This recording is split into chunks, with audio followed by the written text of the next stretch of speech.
ने अब तोप से भी देना शुरू कर दिया है। United Nations office for coordination of humanitarian affairs के मुताबिक इजराइल गाजा में 200 से ज्यादा इमारतों को जमींदोज कर चुका है। इसके अलावा 24 स्कूल पूरी तरह से तबाह हो गए हैं, जिसमें पढ़ने वाले 24,000 से ज्यादा बच्चों के सामने पढ़ाई का संकट खड़ा हो गया है। लेकिन इजराइल थमने को तैयार नहीं है। दुनिया भर के देशों से पड़ने वाले दबाव को दरकिनार करते हुए इजराइल ने गाजा से लगी सीमा पर टैंकों और सैनिकों को तैनात कर दिया है, जिसके बाद माना जा रहा है कि हमास को सबक सिखाने के लिए इजराइल अब जमीनी सैन्य अभियान छेड़ने पर विचार कर रहा है। इसी सिलसिले में उसने गाजा की सीमा के पास सेना की 2 टुकड़ियां और एक हथियारबंद टुकड़ी को तैनात कर दिया है। इसके अलावा सेना के कम से कम 7,000 रिजर्व सैनिकों को भी बुलाया गया है। इजराइल की इस तैयारी को देखते हुए ये माना जा रहा है कि इजराइल सेना बहुत जल्द इसकी योजना पेश करेगी, जिसे सरकार से मंजूरी लेनी होगी। जिस तरह से इजराइल के प्रधानमंत्री बेंजामिन नेतन्याहू के तेवर है, उससे इस संभावना से इनकार नहीं किया जा सकता।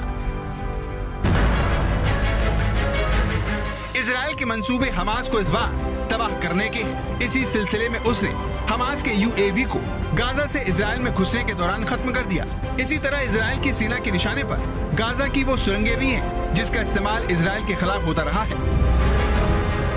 इजराइल की सेना ने 160 लड़ाकू विमान, टैंक, तोप को बॉर्डर पर हमला करने के लिए लगा दिया है। ऐसे ही एक ऑपरेशन में 40 मिनट के अंदर इजराइल ने उत्तरी गाजा पर 450 मिसाइल गिराकर हमास के 150 ठिकानों को नष्ट कर दिया।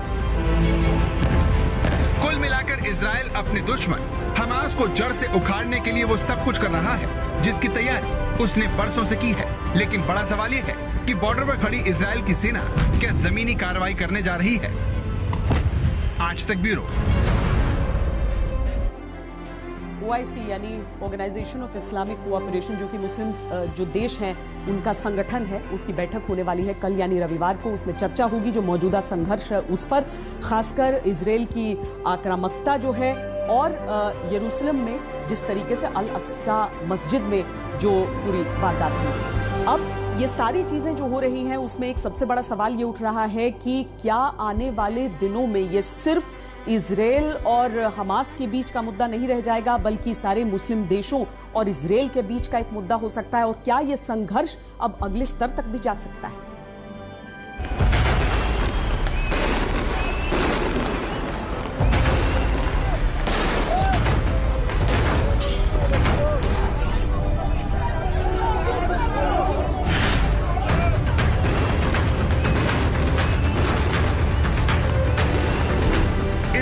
जल रहा है, उसके शहरों में आगजनी हो रही है, ऐसी हिंसा हो रही है जो दुनिया की शांति को भंग कर सकती है।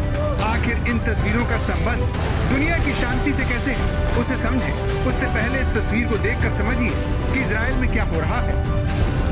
इजराइल में यहूदी और अरब मूल के लोग रहते हैं जो आजकल एक दूसरे पर हमला कर रहे हैं। इजराइल के शहरों में दंगा हो रहा है। ऐसे ही दंगे की चपेट में ये एम्बुलेंस आ जाती है। दंगाइयों ने एम्बुलेंस को पहले रोका और फिर ड्राइवर को मारने की कोशिश की, लेकिन गाड़ी की गेट बंद थी, जिससे नाराज होकर हिंसा करने वालों ने पथराव शुरू कर दिया।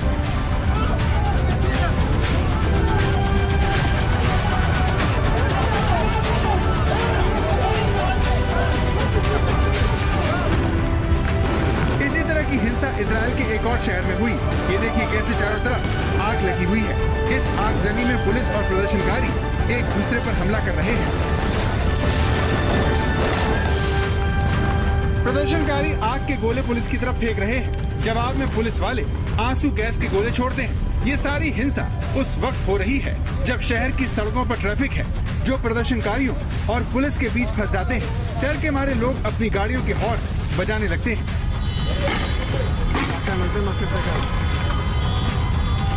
इजराइल के भीतर भी यहूदी और अरब उपद्रवियों के बीच ये झड़पें इतना गंभीर रूप ले चुकी है कि इजराइल के प्रधानमंत्री ने देश में गृह युद्ध छिड़ने की चेतावनी दे दी है। इजराइल के रक्षा मंत्री ने अशांति को नियंत्रित करने के लिए सुरक्षा बलों की जबरदस्त तैनाती के आदेश दे दिए हैं। लेकिन सवाल ये है कि इजराइल में हिंसा क्यों भड़की और हमास ने इजराइल पर रॉकेट दागने शुरू क्यों किए?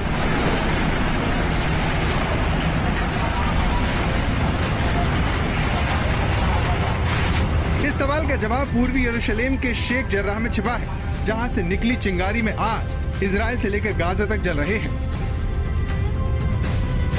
पूर्वी यरूशलेम के शेख जर्रा में यहूदी और अरब मूल के लोग रहते हैं। यहाँ रहने वाले अरब लोगों के घर और जायदाद पर यहूदी लोगों ने अदालत में दावा कर रखा है। अरब मूल के लोगों को लगता है कि ये उनके पुश्तैनी घर छीनने और उन्हें पूर्वी यरूशलेम से बेदखल करने की एक साजिश है। इसे लेकर शेख जर्राह इलाके में पिछले काफी वक्त से साथ साथ रहने वाले अरब और यहूदी पड़ोसियों के बीच खासा विवाद छिड़ा हुआ है।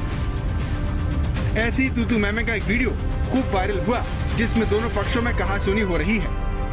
Jacob, you know this is not your house. Yes, but if I go, you don't go back. So what's the problem? Why are you yelling at me? I didn't do this. I didn't do this. But It's easy to yell at me, but I didn't do this. you are stealing my house. And if I don't steal it, someone else is going to steal it.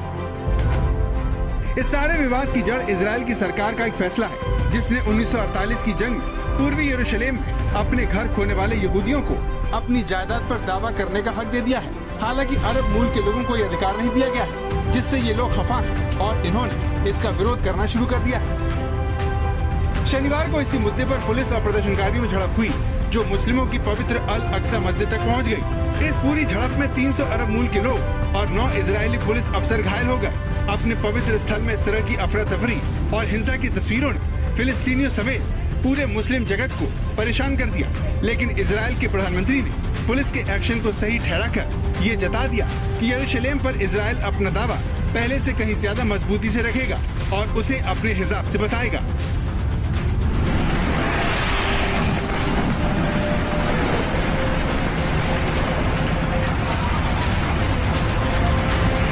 Israel में शुरू हुई हिंसा से नाराज होकर Hamas ने Israel पर रॉकेटों की बारिश कर दी और 2014 के बाद सबसे गंभीर हिंसा की चपेट में दोनों देश आ गए। इजराइल को इस वक्त अमेरिका का पूरा समर्थन हासिल है जो हमास से तुरंत रॉकेट हमले रोकने को कह रहा है। अमेरिका का साथ मिलने से इजराइल पूरी तरह से आक्रामक है और हमास को मिटाने पर आमादा है। लेकिन ये जंग जितनी बड़ी होती जाएगी मिडिल ईस्ट की शांति पर उतना ही बड़ा प्रश्न चिन्ह लग जाएगा। सवाल यह है कि अगर इजराइल और फिलिस्तीन जंग छिड़ी तो इसका असर दुनिया पर क्या होगा। इस वक्त क्योंकि अगर वो पॉलिटिकल मोटिवेशन के साथ में चलेंगे नेतान्याहू पूरी तरह से, तो मैं समझता हूँ कि वॉर को रोकना मुश्किल है, क्योंकि उन्होंने अभी ग्राउंड असॉल्ट के बारे में भी सोचा। अभी हालांकि क्रॉस नहीं किया था कुछ घंटे पहले तक, लेकिन इच्छा उनकी यही है कि पूरी तरह इसको इस बार इतना कमज़ोर कर दें हमास को। लेकिन ये भूलने की बात नहीं है कि जो इस तरह की जो रेडिकल आइडियोलॉजिकली इंक्लाइंड लोग होते हैं उनके ऊपर जितना प्रेशर पड़ेगा वो मल्टीप्लाई करते चले जाते हैं हमेशा। बाइडन को हालांकि उनके रडार पे ये पैलेस्टाइन का मुद्दा नहीं है, लेकिन अब वो इसमें फिर से ड्रैग हो गए हैं। कोरोना ने दुनिया भर के देशों की कमर तोड़कर रख दी है। मिडिल ईस्ट में तनाव का सीधा असर तेल की कीमतों पर होगा जो पहले से बीमार अर्थव्यवस्थाओं का दम निकाल देगा।